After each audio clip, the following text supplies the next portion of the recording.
Halo guys, terima kasih sudah mengklik video ini. Di video kali ini gue akan membahas salah satu daerah yang ada di Kalimantan Barat atau biasa disebut dengan daerah Padang 12. Yang dimana Padang 12 ini banyak terjadi hal-hal yang di luar nalar. Bahkan banyak cerita-cerita yang mistis yang terjadi di Padang 12. Nah, jadi bagaimana cerita yang terjadi sebenarnya di sana? Sebelum kita bahas, buat teman-teman yang belum subscribe, jangan lupa di subscribe dulu agar kita lebih semangat lagi untuk membuat video-video yang mistis ke depannya. Oke, terima kasih yang udah subscribe. Mari kita mulai.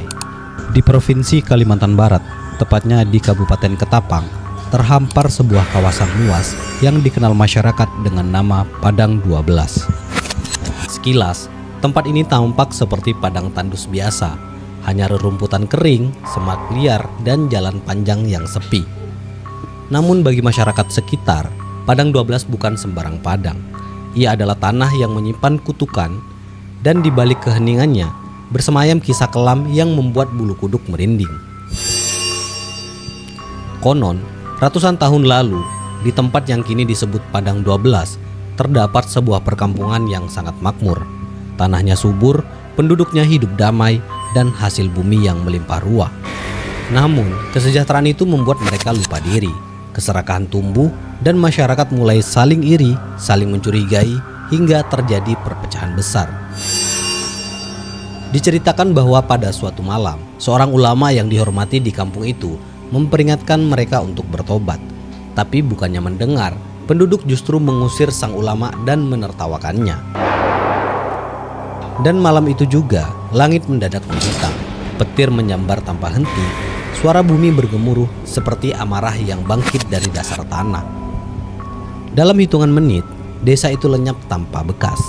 Yang tersisa hanyalah hamparan tanah gersang yang oleh masyarakat kemudian disebut Padang 12. Sejak saat itu, banyak kejadian aneh terjadi di sana.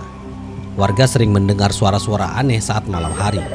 Ada yang mendengar suara tawa perempuan, suara anak-anak bermain, bahkan suara azan dari arah Padang. Padahal tak ada satupun masjid di sana.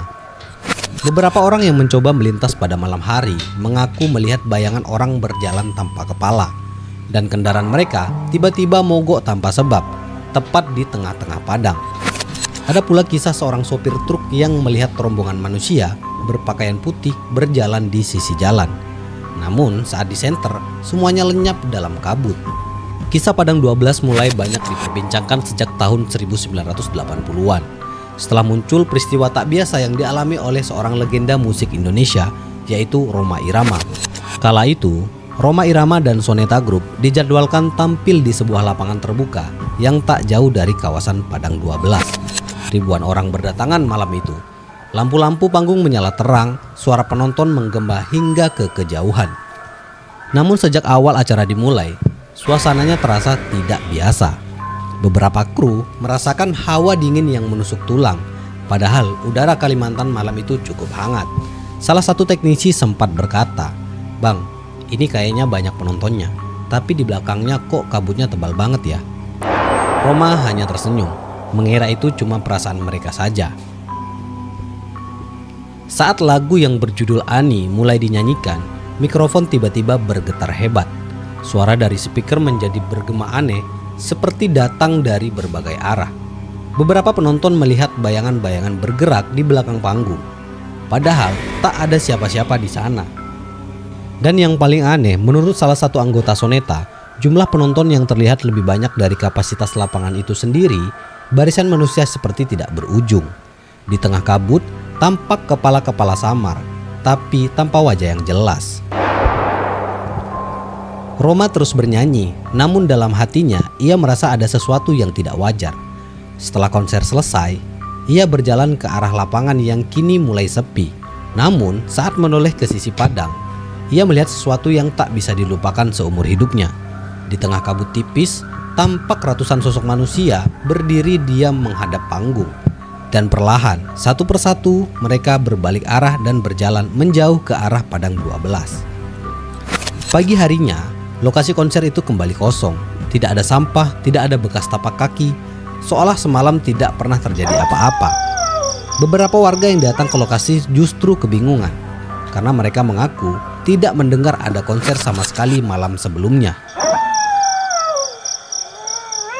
Sejak saat itu, Rhoma Irama dikenal berhati-hati jika tampil di daerah-daerah yang punya kisah mistis.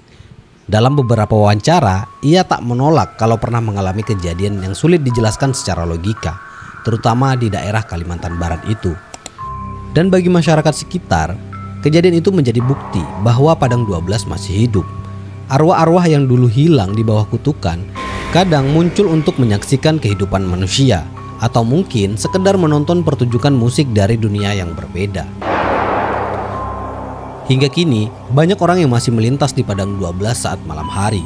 Sebagian memilih mempercepat kendaraan, takut jika tiba-tiba melihat sesuatu di tepi jalan. Namun, ada pula yang berhenti sejenak, mematikan mesin dan mendengarkan suara dari kejauhan. Suara yang katanya berasal dari masa lalu yang tak pernah benar-benar pergi.